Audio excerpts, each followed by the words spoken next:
Welcome to Last Night in Basketball. I'm Jared Dubin, and this is Friday Film Findings. In case you haven't heard, there was a pretty big event in the NBA on Wednesday night.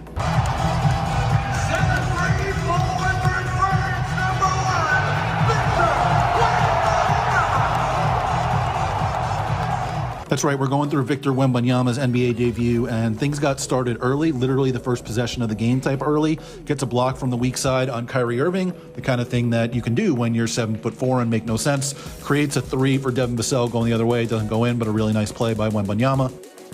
Unfortunately, there was also some pretty bad stuff during this game, most of it of the stop fouling variety, like this one right here. Thankfully, he bounced back pretty quickly, came down on the very next trip, and wound up with the first basket of his career. You can see the Spurs setting up right here for a double pick and roll. Vassell comes off the first screen. Zach Collins sets that screen. He rolls to the basket. Wembanyama sets the second screen. He pops out to the top of the key.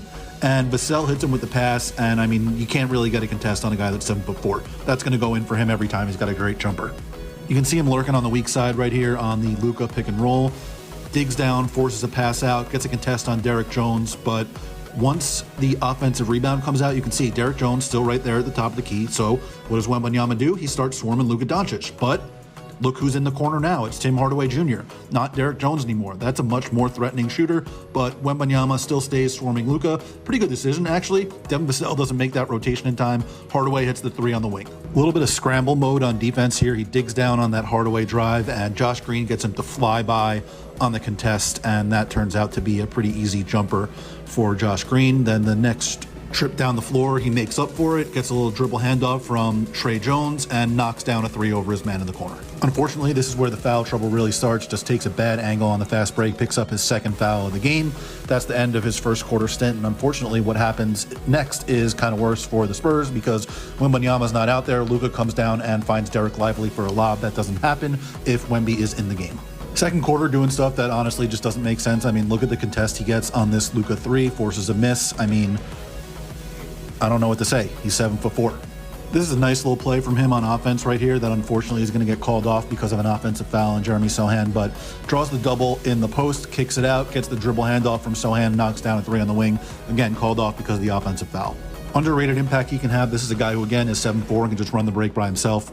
Dishes it to Branham and sets a little pick and roll. Both guys go with him. Branham winds up wide open for three, doesn't connect, but that's all created by Wembanyama. Finally, later in the first half, this is a guy that's just a spooky defender. Look at Grant Williams just get terrified of taking that shot over Wembanyama in the lane, so he passes it up, kicks it out. There's a three for a miss, and Trey Jones gets a fast break going the other way. Not gonna lie, a lot of the second half was pretty ugly until late in the fourth quarter. He even followed up some good plays with some bad ones, like right here. Gets a steal off the bad pass from Luka, but then what does he do? Forces a bad pass of his own, gets deflected out of bounds for a turnover. A little bit later, Luka misses the three on the wing. Wembanyama grabs the rebound, but underestimates the sneakiness of Grant Williams, gets the ball knocked off his leg for a turnover. And this is where the fouls really start getting out of control. Fighting for position with Grant Williams in the post, just sticks an elbow into his neck.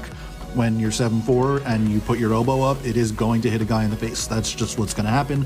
And then here, comes on the screen too early. You can argue whether it was his fault, Sohan's fault, either way. That's his fourth foul of the game. Checks out just a few minutes into the third. Checks back in to start the fourth, and not good. You can't reach in like this on a drive. You're going to get called for that every time. Really bad start to the second half. But you know what? The kid is crazy talented. He makes up for it in his final stint of the game. Comes up right in a pick and roll with Devin Vassell, gets that pick and roll lob. That's going to be too easy for a guy like him.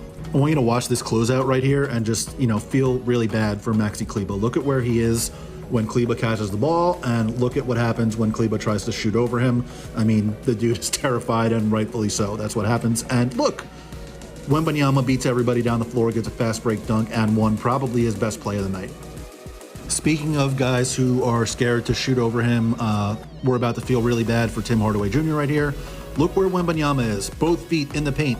All he has to do, he literally takes one step. And I mean, Hardaway, you can tell when he's in the air, he's scared to take that shot. No wonder it's a miss. This shows you how much confidence they have in him already. They're down by 2, designing plays for him coming right out of the timeout. 115-113, faces up Grant Williams. Yeah, no chance you're going to contest that. Easy bucket to tie the game. Feeling himself a little bit though, and makes a poor decision on the next trip down the floor. Drives into traffic, tries to force a pass to Zach Collins under the rim, gets it picked off. little bit later, Mavs have themselves a 4-point lead, nursing it, trying to ice the game right here. Wembanyama winds up one-on-one with one of the toughest one-on-one players in the league, Kyrie Irving, gets a really good contest and forces a miss. Unfortunately, Mavs grab the offensive rebound, kick it out to Luka. He is about to ice the game with a step-back three of his own.